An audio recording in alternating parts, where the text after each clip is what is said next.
মির্জা ফখরুল ইসলাম এবং নাহিদ ইসলামের যেই রাজনৈতিক দ্বন্দ্ব, বক্তব্য পাল্টা বক্তব্য, তা আমরা সবাই জানি। এ নিয়ে এখনও টেলিভিশন, ইউটিউব, পত্রপত্রিকায় শত শত নিউজ কন্টেন্ট তৈরি হচ্ছে, মানুষ আলোচনা করছে, এ নিয়ে মতামত দিচ্ছে, বিভিন্ন রকম ধূম্রজাল তৈরি হয়েছে। কিন্তু এখানে প্রবেশ করেছেন মোহাম্মদ আরাফাত।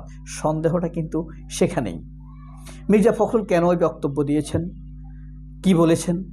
নাহিদ ইসলাম কেন এই বক্তব্য দিয়েছেন, পাল্টা বক্তব্য দিয়েছেন, সেখানে কেন বলেছেন, কি বলেছেন, তা তো আমরা আলোচনা করবই।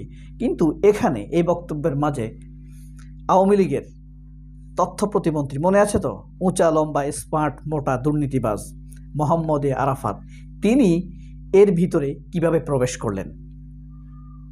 ফ্যাক্টরটা হলো অত্যন্ত সিগনিফিকেন্ট, রহস্যময়, আবার মনের মধ্যে খসখস করার মতো অনেক বিষয় রয়েছে যেগুলো আপনি যুক্তি দিয়ে বুঝাতে পারবেন না, কিন্তু মনের ভিতরে একটি উসখুস ভাব করে, গ্যাস হয়েছে এমন একটা ভাব। সারা জাতির জনগণের মানুষের মধ্যে বর্তমান রাজনৈতিক কার্যকলাপ অশান্তি সৃষ্টি করেছে। অর্থাৎ কোনো রাজনৈতিক নেতৃবৃন্দের প্রতি জামাত বলেন, বিএনপি বলেন, পূর্ণ আস্থা মানুষ রাখতে পারছে না, কারণ কেউ নিজের লাইনে ঠিক থাকতে পারছে না, জাতির ঐক্যের জন্য কেউ প্রকৃত অবদান রাখতে পারছে না। অর্থাৎ বর্তমান বাংলাদেশ যার পরনাই একটি নেতৃত্ব সংকটে ভুগছে, এ কথাটি নির্দ্বিধায় স্পষ্টভাবে বলা যায়। আসুন আমরা এক এক করে তিনটি বিষয় সামান্য হলেও পর্যালোচনা করি, যা থেকে আমরা স্পষ্ট বুঝতে পারবো কে কি বলেছে, আর এখানে মোহাম্মদ আরাফাতের উপস্থিতি কিভাবে মানুষের মনে, বিশ্বাসে, আস্থার জায়গায় আরও বেশি করে সন্দেহের তৈরি করেছে। এক নম্বর কথা হলো, এই যে আমরা এখনই যেটা স্পষ্ট দেখতে পাচ্ছি, মির্জা ফখরুল কি বলেছেন? মির্জা ফখরুল বলেছেন এই সরকার নিরপেক্ষতা বজায় রাখতে পারছে না, সামনের নির্বাচনে এই সরকারের উপরে আস্থা রাখা যাবে না, একটি নিরপেক্ষ সরকারের প্রয়োজন হবে সামনের নির্বাচন ভালোভাবে অনুষ্ঠিত করার জন্য। এই কথাটা বলার পেছনে কি থাকতে পারে? এক নম্বর, ডক্টর ইউনূসের সরকারকে ভারত কোনোভাবেই পছন্দ করছে না, এক। দুই নম্বর হলো, বাংলাদেশের ভিতরে যারা সুশীল, অত্যন্ত মর্যাদাশীল সাংবাদিক হিসেবে পরিগণিত, যেমন প্রথম আলোর মতিউর রহমান, আনিসুল হক, ডেইলি স্টারের মাহফুজ আনাম, খালেদ মহিউদ্দিন, যেগুলো পরিচিত মুখ, এগুলো হলো এক একটা আওয়ামী লীগের জেনারেল, মানে সুশীল জেনারেল। এরা মির্জা ফখরুলকে কিন্তু তাপ দিয়ে যাচ্ছে, মির্জা ফখরুলকে এই ধরনের কথা বললে সাপোর্ট দিয়ে যাচ্ছে। এই কথা বলার অর্থাৎ মিলে যাচ্ছে ভারতপন্থী খালেদ মহিউদ্দিন, ভারতপন্থী মতিউর রহমান প্রথম আলোর, ভারতপন্থী মাহফুজ আনাম, এরা ইউনূস সরকারের এবং ছাত্রদের ভুল ত্রুটি বের করার চেষ্টা করছে অনবরত, অনর্গল, প্রতিনিয়ত। আর ভারতের ময়ূখ রঞ্জন বা ভারত সরকারের দৃষ্টিভঙ্গি তো আমরা দেখতেই পাচ্ছি, ডক্টর ইউনূসের প্রতি তারা কী দৃষ্টিভঙ্গি প্রদর্শন করছে। দেখবেন বাংলাদেশ নিয়ে যে মিথ্যাচার প্রোপাগান্ডা সারা পৃথিবীতে ছড়াচ্ছে, প্রথম আলো, খালেদ মহিউদ্দিন বা ঠিকানা, ডেইলি স্টার, এরা এর বিরুদ্ধে কোনো রকম চ্যালেঞ্জ ছুঁড়ে দেয়নি যে এগুলো মিথ্যা। এটা একটা বিষয়। দ্বিতীয়ত হলো, আরেকটি সরকার আনার চেষ্টা করছে মির্জা ফখরুল, এটা বোঝা যাচ্ছে। ঠিক আছে, আমরা নাহিদ ইসলাম যেটি বলেছে সেটি হলো যে মির্জা ফখরুলের যে বক্তব্য, এটি হলো 111-এর প্রেক্ষিতে আরেকটি সরকার নিয়ে আসার ষড়যন্ত্র তিনি খুঁজে পেয়েছেন। এবং এই বক্তব্য অনেকে বলছেন মির্জা ফখরুলকে অসম্মান করা হয়েছে, এই হচ্ছে সেই হচ্ছে। মির্জা ফখরুলের জন্য অনেকেরই কিন্তু দরদ বেড়েছে। এখন কথা হলো, এই পর্যন্ত আমরা সবাই জানি।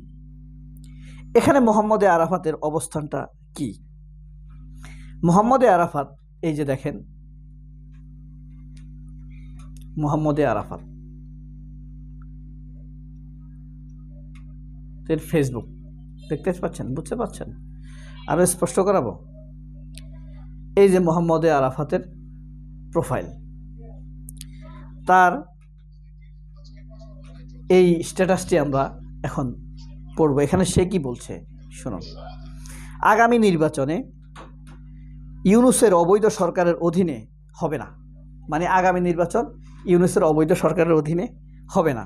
এই গণশত্রু সরকারকে বিদায় করতে হবে।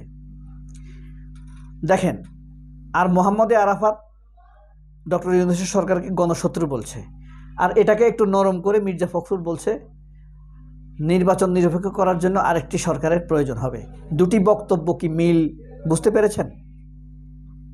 বোঝা যায় আরাফাতের বক্তব্য যে ভারতের বক্তব্য, এটা স্পষ্ট। তাহলে মির্জা ফখরুলের বক্তব্যটি কার বক্তব্য? কেন মিলে যাবে এত বেশি? যেই আওয়ামী লীগ খালেদা জিয়ার উপরে সবচাইতে বাংলাদেশের, বিশ্বের বলা যায় সবচাইতে জনপ্রিয় নেত্রী, সবচাইতে জনপ্রিয় উদীয়মান নেতা তারেক রহমান কি অত্যাচার না করেছে, তাদের কথার সাথে মির্জা ফখরুলের কথার এত মিলবে কেন? মির্জা ফখরুল কোনোদিন ক্ষোভ প্রকাশ করেননি, রাগ প্রকাশ করেননি খালেদা জিয়ার উপরে যে এত অত্যাচার করেছে, কিন্তু ইউনূস উপরে এত ক্ষোভ। এটা কি মানুষ মনে ভাবতে চাইছে যে ভারতের সাথে তার বক্তব্য মিলে যায়? আচ্ছা, লাইনটা কি আবার পড়ব? আগামী নির্বাচনে ইউনূসের অবৈধ সরকারের অধীনে হবে না, এই গণশত্রু সরকারকে বিদায় দিতে হবে, একটি নতুন সরকারের অধীনে হতে হবে। পরবর্তী নির্বাচনের অংশগ্রহণকারী সকল দল ব্যক্তির জন্য যেন সমান সুযোগ থাকে, সেই পরিবেশ তৈরি করতে হবে। আওয়ামী লীগের সকল নেতাকর্মীদের বিরুদ্ধে দেয়া মিথ্যা মামলা প্রত্যাহার করতে হবে, রাজবন্দীদের মুক্তি দিতে হবে, জঙ্গি শীর্ষ সন্ত্রাসীদের গ্রেপ্তার করতে হবে। খেয়াল করেছেন মির্জা ফখরুল সাহেব বিএনপির স্টাইলে কিন্তু কথা বলছেন না, নির্যাতিত নিপীড়িতদের স্টাইলে কথা বলছেন না। তিনি আওয়ামী লীগের আমলে অত্যাচারী লুটপাটকারীদের বিচারের কথা কিন্তু বলছেন না, এত ছাত্র নিহত শহীদ হয়েছে তাদের বিচারের কথা বলছেন না। তিনি ইউনূসের বিরুদ্ধে, সরকারের বিরুদ্ধে, অর্থাৎ ছাত্রদের বিরুদ্ধে চলে গিয়েছেন। একই সাথে জুলাইয়ের 16 তারিখ থেকে আগস্টের 5 তারিখ পর্যন্ত পরবর্তী সময় পুলিশ সহ যত আহত হয়েছে সকল ঘটনার সুষ্ঠু তদন্ত সাপেক্ষে বিচার চলমান রাখতে হবে। তদন্ত ও বিচার প্রক্রিয়ার মাধ্যমে যেই দোষী প্রমাণিত হবে তার শাস্তি নিশ্চিত করতে হবে। তাহলে ইউনূসের সাথে প্রায় মিলে গেল মোহাম্মদে আরাফাতের কথাবার্তা।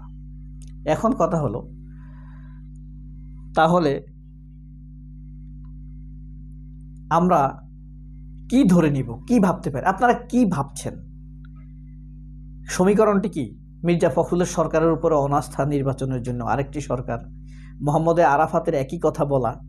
তাহলে নাহিদ ইসলামের প্রোটেস্টিং অ্যাটিটিউড, যে তথ্য তিনি দিয়েছেন ষড়যন্ত্র চলছে 111-এর মতো, সেই নাহিদ ইসলামের কথাটি কি সঠিক হয়ে গেল? প্রশ্ন আপনাদের কাছে, উত্তর দিবেন যদি এই পর্যন্ত ভিডিওটি দেখে থাকেন। সবাই অনেক ভালো থাকবেন। আল্লাহ হাফেজ, আসসালামু আলাইকুম।